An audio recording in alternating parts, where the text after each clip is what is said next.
Israel যে কত বেপরোয়া এবং কোনো বিশ্বের কাউকে যে পাত্তা দেয় না এর প্রমাণ হলো গ্রেটা থুনবার্গ সহ ওই সমুদ ফ্লোটিলা থেকে আটক 171 জনকে মুক্তি দিল। এর আগে বাকিদেরকে দিছে, এদেরকেও দিল।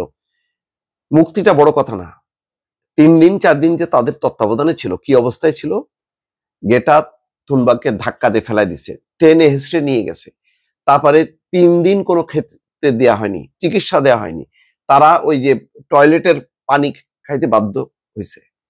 এইরকম ঘটনার পরও বিশ্বের, আমরা নয় বাদ দিলাম আমাদের শহীদুল আলমের উপরে কি হবে জানি না, এখনো মুক্তই আছেন, কিন্তু যুক্তরাষ্ট্র, যুক্তরাজ্য, ফ্রান্স সহ এতগুলো মানুষ যাদেরকে হাঁটুর উপরে মানে হাঁটু গেড়ে সোজা হয়ে থাকতে হয়েছে, এইরকম কষ্ট দেওয়ার পরও এই দেশগুলোর সরকারি পর্যায়ে কোনো প্রতিবাদ হইল না। আশ্চর্য লাগে, সাধারণ মানুষ প্রতিবাদ করলো কিন্তু এই সরকারগুলো চুপচাপ থাকলো। এরপরে আর কেউ যাবে প্রতিবাদ করতে?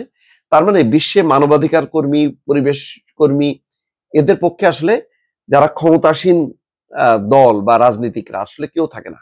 তারা মনে করে যে বোধহয় পরবর্তীতে আমাদের উপরও বিপদ আসতে পারে।